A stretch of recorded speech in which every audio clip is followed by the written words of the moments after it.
Made your point. You have made your point. Now, Asauddin Owaisi, please.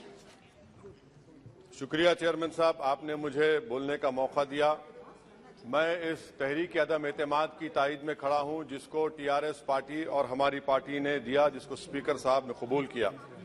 Sir, मैं 11 point आपके सामने रखूंगा जो मैं बताने की कोशिश करूंगा कि क्यों हम इस तहरीक अदम एतमाद की तायद में और मोदी हुकूमत की मुखालिफत में खड़े हैं। सर, हालिया दिनों में हमारे मुल्क में ट्रेन में एक वर्दीपोश दहशतगर्द ने अपने सीनियर मीना साहब का कत्ल करने के बाद ट्रेन के कंपार्टमेंट में जाकर नाम पूछकर, चेहरे पर दाढ़ी देखकर, कपड़े देखकर उनको कत्ल कर दिया और उसके बाद उसने कहा कि इस देश में रहना है तो मोदी को वोट देना पड़ेगा। मैं हुकूमत से जानना चाहूंगा कि क्या ये अक्सरियती तबके की एक्सट्रीमिज्म और रेडिकलाइजेशन की बेहतरीन मिसाल नहीं है, और अगर है तो फिर हुकूमत इस पर क्या करेगी। सर, हमारे आइन में, संविधान में लिबर्टी ऑफ कॉन्शियस को लिखा गया, तमहीद में, यानी जमीर की आजादी का जिक्र किया गया है। मैं हुकूमत से और खास तौर से वजीर आजम से जानना चाहता हूं कि कहां गया इस हुकूमत का जमीर, कॉन्शियस जिसको अंग्रेजी में कहते हैं, जब नूह में 750 इमारतों को बगैर ड्यू प्रोसेस फॉलो किए उनके इमारतों को मुनज़्ज़म कर दिया गया, और इसलिए कि वो मुसलमान थे, पूरे के पूरे इलीगल थे। इसीलिए पंजाब की हाईकोर्ट, हरियाणा की हाईकोर्ट ने कहा कि ये एथनिक क्लेंसिंग है। इसकी एक बेहतरीन मिसाल है उस हुकूमत की। तीसरी है कि इस मुल्क में एक नफरत का माहौल, बल्कि एक आतिश को पैदा कर दिया गया, मुसलमानों के खिलाफ नफरत का माहौल। ये 9 साल का इनका ये कारनामा है। तीसरा सर, मणिपुर के ताल्लुक से कल बड़ा लंबा जवाब वजीर दाखिला ने दिया। सर, आसाम राइफल के ऊपर केस बुक हो जाता है, एफआईआर हो जाता है। क्या हो रहा है वहां पर? कहां गया आपका कॉन्शियस, कहां गया आपका जमीर, जब वहां की महिलाओं की अस्मत रेजी की जा रही है? और आप मुख्यमंत्री को नहीं हटाना चाहते इसलिए क्योंकि वो कोऑपरेट कर रहा है। सर, मैं हरियाणा और मणिपुर के वजीर आला के लिए, किसी शायर ने अच्छा कहा था कि कुर्सी है तुम्हारा ये जनाजा तो नहीं, कुछ कर नहीं सकते तो उतर क्यों नहीं जाते। आखिर कहां गया? उन ताबूतों में खो गया कि आपका कॉन्शियस, आपका जमीर, जहां पर 50,000 लोग बेघर हो गए, यानी 6 लाख हथियारों को लूटा जा रहा है। आखिर कौन सा आप इंचार्ज वहां पर हैं? सर, चौथा पॉइंट, हिजाब को एक मसला बना दिया गया और मुस्लिम बच्चों को तालीम से महरूम कर दिया गया। क्या यह आपका लिबर्टी ऑफ कॉन्शियस है? कहां गया आपका जमीर? सर, अभी आपने फाइनेंस मिनिस्टर साहबा ने कहा, यहां पर डीएमके के मोहतरमा कनीमोजी ने महाभारत के द्रौपदी का जिक्र किया। मैं ये पूछना चाहता हूं, बिल्किस बानो इस देश की बेटी है या नहीं? जिस बिल्किस बानो को 11 लोगों ने रेप किया, प्रेग्नेंट थी, उसकी मां का रेप किया, उसकी बेटी को कत्ल कर दिया, उसकी मां का कत्ल कर दिया, आपने कातिलों को रिहा कर दिया। ये आपका कॉन्शियस है? ये आपका कॉन्शियस है? आप तो मेजोरिटेरियन पॉलिटिक्स को फरोग दे रहे हैं। सर, चौथा, आज चाइना के ऊपर कोई नहीं बोलते हैं। प्रधानमंत्री मोदी ने उस वक्त 2013 में, जब प्रधानमंत्री नहीं थे, कहा था कि समस्या बॉर्डर पर नहीं, दिल्ली में है। अगर हम अपनी जमीन पर हैं तो डिसएंगेजमेंट क्यों कर रहे हैं? क्या आज चीन हमारी जमीन पर नहीं बैठा है? क्या आज चीन से आप बातचीत कर रहे हैं? आप डिसएंगेजमेंट कर दिए। बताइए डी एस्केलेशन, डी इंडक्शन कब होगा? मैं आपके जरिए से हुकूमत को बता रहा हूं कि अगर प्रधानमंत्री ने अहमदाबाद में शी जिनपिंग को बुलाकर झूला झुलाया था, क्या हुआ? क्या नतीजा निकला उसका? चेन्नई दिखाया, क्या नतीजा निकला?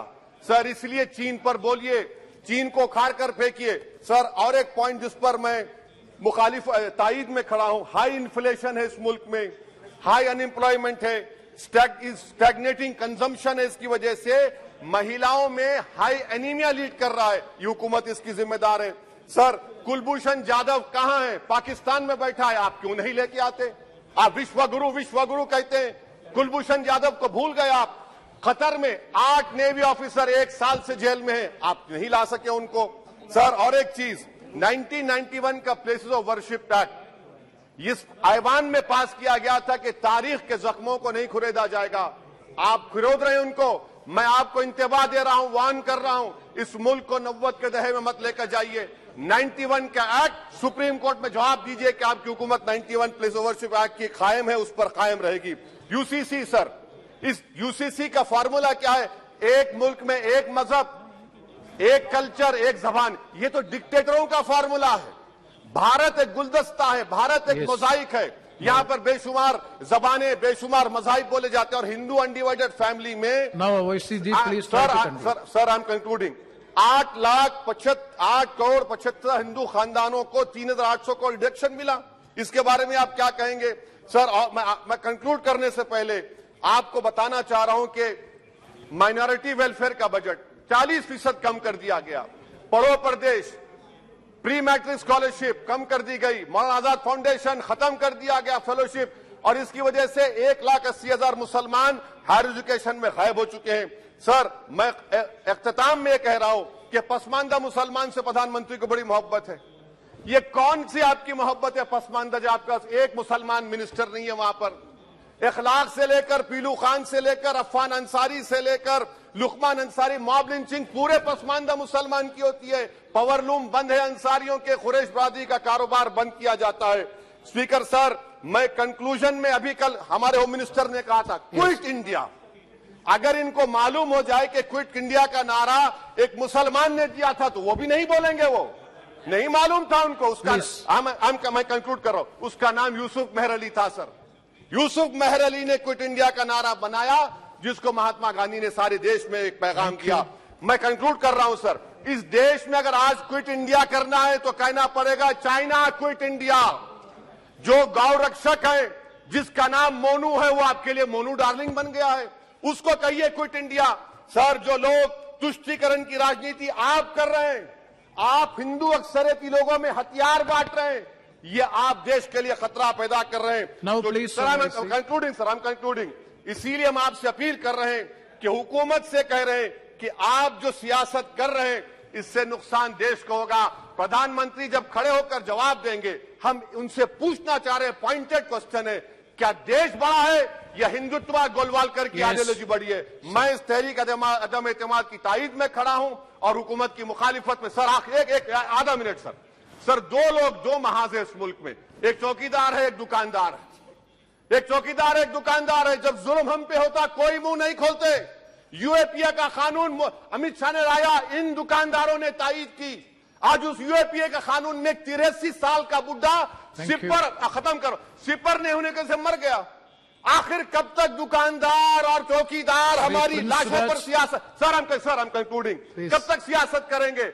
अगर आप जुल्म के खिलाफ आवाज नहीं उठाएंगे तो आपकी दुकानदारी नहीं चलेगी, चौकीदार को धन्यवाद श्री तीसरा प्रिंस महाज करेगा। शुक्रिया सर।